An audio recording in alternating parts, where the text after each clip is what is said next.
This episode of the Renewable Energy Smart Pod is brought to you by EDF Renewables. Across North America, EDF Renewables offers grid scale, distribution scale, and on-site solar solutions that make solar energy more accessible and reliable than ever. Be part of the solar solution at edf-re.com. That website again is edf-re.com, or just click on the link in today's show notes. This episode was also brought to you by KPMG.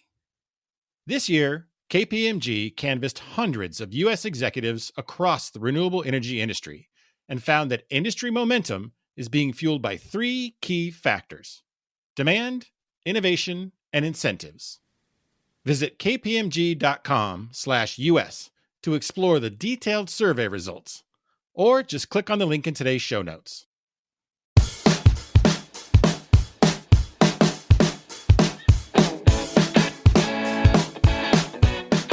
What's up, everyone, and welcome to the Renewable Energy Smart Pod.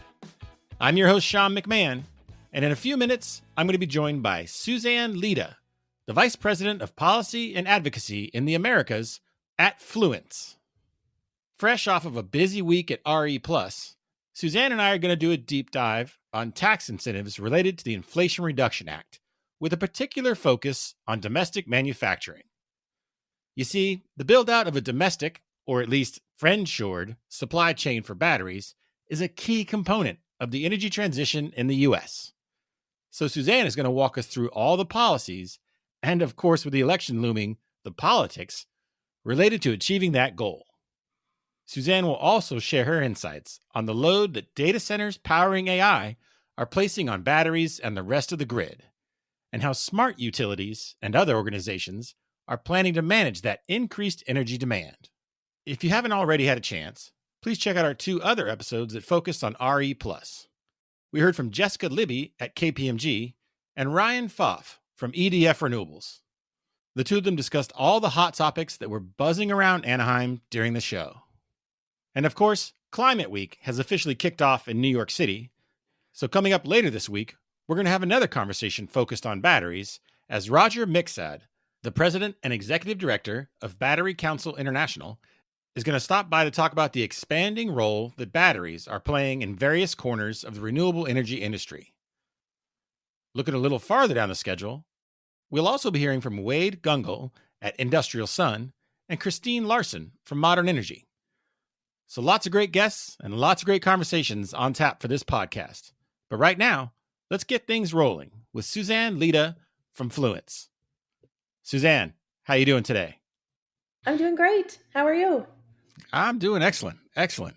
I understand you've been on the road lately. You were at RE+ last week. How was that for you? It was awesome. I always think about it like a clean energy reunion with, 45,000 friends. But it was a really good showing of Fluence. Of course, we were at the highest level of sponsorship. So we had a really great booth, ton of people coming by. I had back-to-back meetings all day and evening with customers, which is really important to do, and just a really good community. Of course, lots of excitement in the air, continued excitement about renewable energy and battery storage deployment, both in the United States and of course throughout the Americas.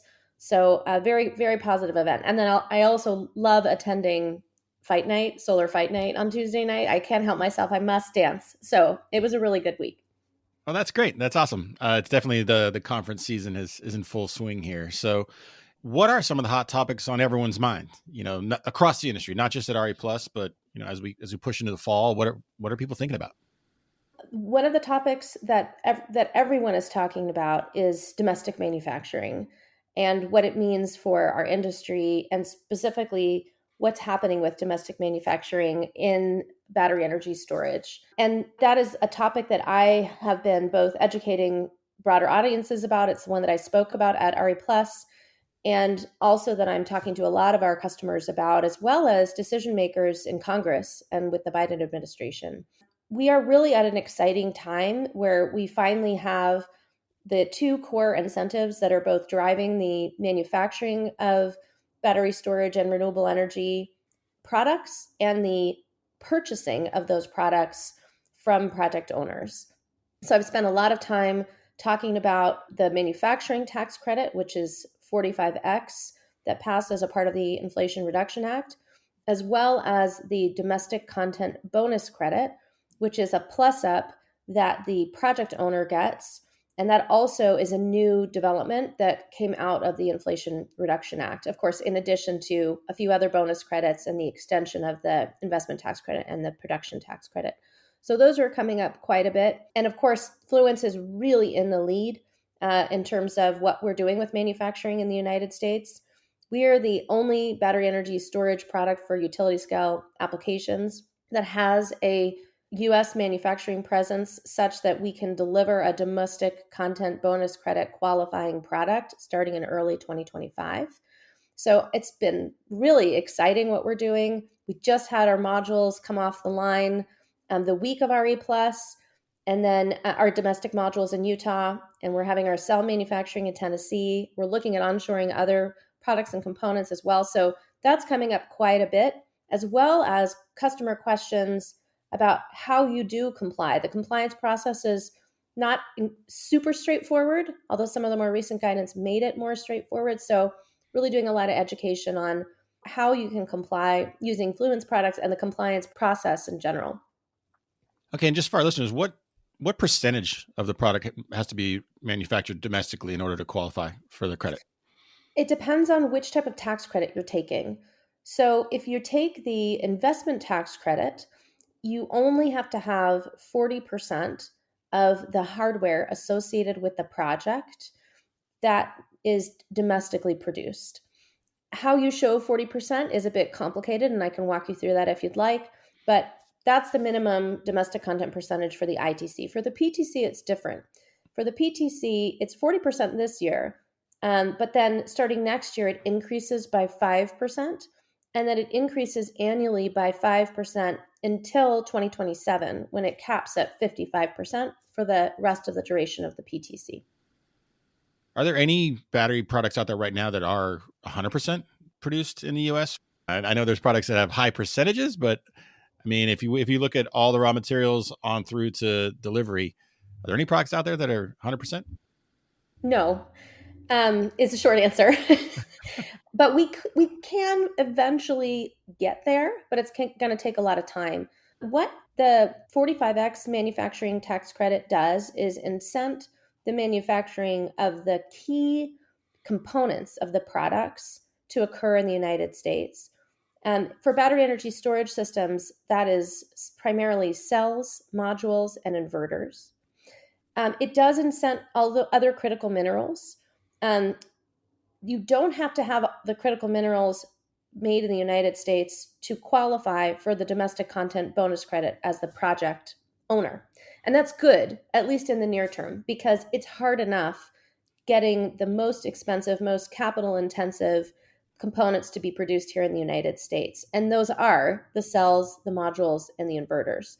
So the way the bonus credit works is that there's a specific list of products and then a specific list of components within those products that you use through a mix of them to be able to qualify for the bonus credit. So the three products for the battery energy storage system are the battery pack, the inverters, and the housing and enclosure. And then the listed components varies, of course, depending on the product type. So for example, the list of components in the battery pack are the cells, the packaging, which is the modules, the battery management system, and the thermal management system. It's funny, that's how it's listed in the guidance. The thermal management system is typically not in the battery pack, so it actually should be in the enclosure. It's something we're working to try to fix. But that just gives you a sense of how that bonus credit works. So essentially, if you have minimum percentages of those different components within your battery pack, the minimum percentages of other components within your closure, for example, you use the combination of those components to show that you are meeting that 40% target for the ITC or the higher targets for the PTC. It does not go down to the critical minerals level. That's good because it would be even harder, basically impossible, right, to qualify if it went down to the critical minerals level, at least at this early stage. And just to give you a sense, Fluence is domestically manufactured product, which has domestic cells and modules and will soon have other domestically made components, is the only product on the market that is available for delivery next year with US cells and modules to our awareness. So, and that was very hard to do. It was a couple of years in the making, again, because the cells and the modules are so capital intensive and time intensive to make here. So eventually down the line, right, we want to have more of the critical minerals made domestically, both the things like the lithium as well as the processing, but it's going to take some time. It's probably several years out, at least. All right, I understand. Thanks for walking me through that. I was pretty sure it wasn't 100%, but I figured I'd ask. Yeah. You're a policy expert. What other aspects of the Inflation Reduction Act are people talking about, or are people in the industry asking you about? I talked about the big two that I'm getting asked about regularly, but there are other bonus credits associated with the ITC and the PTC, which are really valuable. Just for reference, the value of the domestic content bonus credit is 10% on top of the ITC or the PTC value. So it's quite valuable for the project owner. And what's notable is that for this bonus credit, as well as the others, which I'll discuss in a moment, the value of the bonus credit is based on essentially the fair market value or the stepped up value of the project, whereas the qualification for the domestic content bonus credit is based on the percentage of just the hardware associated with the project. So that's really meaningful because you might have to pay a little bit more, right, for the hardware in order to qualify for the credit, but the credit value is based on the entire stepped up value of the whole project, inclusive of things like origination costs and development costs and permitting. So it makes sense to pay a little bit more for a qualifying domestic content product because you get this huge value when you do qualify. And then the other bonus credits are the Energy Communities bonus credit and the low income bonus credit. And you can actually stack all of them. So, for example, if your project is located in a qualifying energy community and you're meeting the domestic content bonus credit requirements, you can get 20% more of the value of your tax credit because the energy communities bonus credit is 10% and the domestic content bonus credit is 10%, and you stack them. So for example, in the case of the ITC, where the baseline tax credit is 30%, if you qualify for energy communities and domestic content, you get a 50% tax credit value. It's very, very valuable, right? And those are really meaningful. And then for the low income bonus credit, that stacks as well, although that is less applicable to utility scale applications. That bonus credit is only for projects that are under 5 megawatt in size, and the capacity available is capped in terms of certain gigawatts per year. So it's really meant for more like community solar and residential as opposed to utility scale applications. All right, one other hot topic on the policy front has been tariffs. We kind of know what it's doing on the solar side, on the modules and panels. What's that look like for the battery energy storage side? Well, one thing that I always remind people, because most people don't know, is that the 201 tariffs that are meant for imported cells and modules are very well structured with respect to the legal requirements in the law that Congress passed applicable to 201. It's actually required that, generally speaking, that they decline over time. And they will decline, I believe those will decline in February of 2026. And they can't actually renew them for another 8 years unless the law itself changes. That's 201 for again, PV cells and module imports from China. 301 is totally different. With 301, which applies to imported batteries, inverters, semiconductors, just as an example from China, the president essentially has complete control over the ability to increase the tariff rates at any time. And so it's kind of scary, right? If you're a project developer, because you think based on the current president's decision to his proclamation earlier this year for what those 301 tariffs are going to be, and I can talk about that in a moment. But if we have a change in president, or even if the current administration's Vice President Harris wins, either president could change the 301 tariff values really at any time. And technically there's a USTR review, but it's really not a critical review. The president can basically just kind of write down what they like and it becomes law.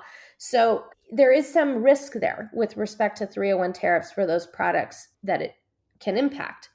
Now, that said, assuming there's no change moving forward, and who knows, there could be, the current president issued a proclamation earlier this year to increase those 301 tariffs on imported batteries and battery parts. That changes from a tariff rate of which is currently 7.5% to 25%. And that takes effect January 1 of 2026. Okay, so it sounds like either way, perhaps there's a tariff increase coming on the battery side. Is that what you're telling me? There's certainly a tariff increase coming on the battery side because that's been decided by President Biden. And then just be aware that that particular tariff has the potential to be changed at any time by the next president. We'll be right back. This year, KPMG canvassed hundreds of U.S. executives across the renewable energy industry and found that industry momentum is being fueled by three key factors: demand, innovation, and incentives. Visit kpmg.com/US to explore the detailed survey results, or just click on the link in today's show notes. This episode was also sponsored by EDF Renewables. Leading the charge towards a cleaner, more sustainable future, EDF Renewables develops, constructs, and operates innovative solar energy solutions. Learn more at edf-re.com. EDF Renewables is energy innovation for the next generation.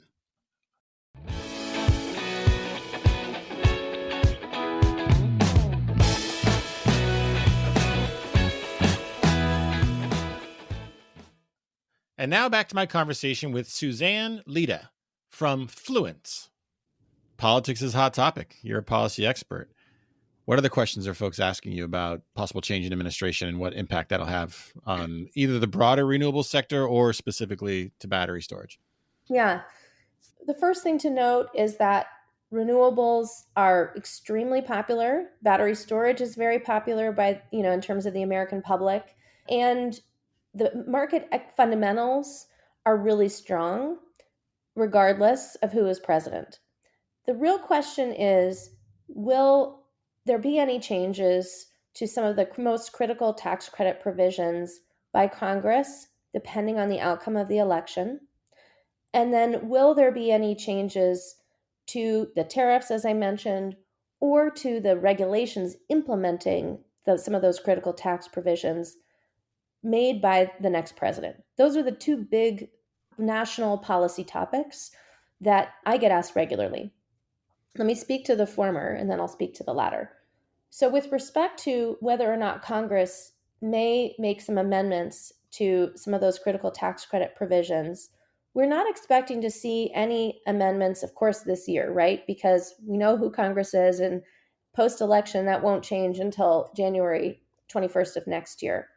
The real question becomes, what could Congress decide to change, depending on the election outcome, when they start negotiating a big tax package in 2025?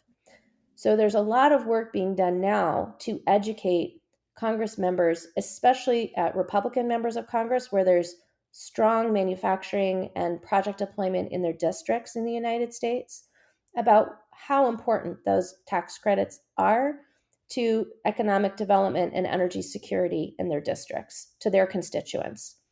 So a lot of that work is being done now. Actually, I was on the Hill earlier this week meeting with about 24 members of Congress within 3 days, many of whom were Republicans, where we have an in-district presence. My colleagues are doing the same to help educate them. And I think they're being quite receptive, which is great. And then as a complement to that, a few weeks ago, about 18 Republican members of the House wrote a letter to the Speaker emphasizing the value of these tax credits. So the momentum is building. That's really good. The other thing to be aware of as we look into 2025 is that even if the Republican Party wins all three houses, the president, as well as the Senate and the House, most likely the Senate and the House majorities will be very slim. And so, letters from those 18 Republican members of the House, for example, and other allies, Republican allies of battery storage and renewable energy, will their opinions will really matter because there's a lot of horse trading that happens in Congress, and they will have influence. So that's sort of high level, the topic of what might happen with a change, right, to some of these tax credit provisions in 2025 or beyond. Then, with respect to if there's a change in the presidency, first I will say if Vice President Harris ends up winning the election, the track record and Governor Walz's track record on battery storage and renewable energy is quite strong. I think we'll probably expect a lot of consistency and more stability. And that's what a lot of investors and the storage and renewable energy community is looking for is consistency and stability so that we know what the rules of the game are and we can work with those over the long haul. We are hoping that if President Trump is elected, he will have the same perspective. We don't know yet. I think, again, as I mentioned, the biggest questions really are if there will be changes to some of the trade and tariff policies, and if there could be any changes to the many, many rules that have been implemented so far by the Biden administration regarding the details of these various tax credits. I think those are the two big question marks with respect to if President Trump is elected. Okay, yeah, he's definitely throwing out some pretty high percentage numbers when it comes to tariffs, i.e. 100%. But there's sometimes a disconnect between what he says and what kind of actually happens. So specific to policies and things like that. So, if he wins, it still might be a little bit of wait and see. So shifting a little bit to something that perhaps not everyone thinks about as policy.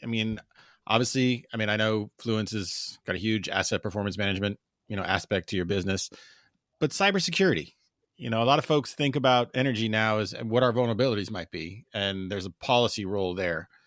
What can you tell us about that? It's really important. We want to make sure that when we are connecting really any kind of product to the grid, that we're thinking about where the components are made from an IP perspective and from a operating system software perspective, so that when we're making our grid more secure with batteries and with renewable energy and really any kind of energy asset that's interconnected to the grid, that we are making the grid secure from a national security perspective as well. So we always encourage our customers, whose customers are utilities and transmission service organizations who are very eyes wide open about this topic, to be mindful of those key parts of the product that they're buying, because increasingly their customers, again, the utilities and the TSOs, who sometimes are our customers as well, right? We work with IPPs and utilities and TSOs, but oftentimes it's the IPP's customers that aren't maybe not asking about cybersecurity now, but will be increasingly asking about cybersecurity moving forward. We always remind them to be thinking about where the operating system software is developed and how it's developed, and where some of the most critical components are made. So at Fluence, we actually just at RE Plus last week provided a cybersecurity brochure to our customers so they get a much better sense of how focused we are on this topic to help them address these questions and concerns. And then we've also been educating trade associations and other external parties about how this topic needs to be a little bit more at the forefront than it has been historically. The three things that are most important are the operating system software, the hardware components that control and monitor the battery pack, and the inverter. At Fluence, our operating system software is developed in-house in the US, Germany, and India. The little chip that manages the battery pack is made by a German company in Hungary. Our inverter suppliers are from the US, Spain, and Germany, and that's where they manufacture. We've really been thoughtful about that, in addition to a whole host of cybersecurity software and protocols developed by an in-house cybersecurity team. So not all products are thinking about it that way. I mean, some of our competitors are, but certainly not all of them, and maybe not in the same level of robustness. So we would really encourage those that are working in this space, both policymakers as well as the product purchasers, to be more proactive and work in partnership with us to address some of those challenges. Yeah, it sounds like anything that's not being developed in-house or here in the US, you're embracing what I guess people are calling friend shoring, making sure it's built in countries and locations that, a little more friendly than perhaps others. Yes. I want to also ask you a little bit about data centers. We're all reading about how AI is just booming and it's just gobbling up, the demand for more and more data centers. So what are you and the team at Fluence seeing from that?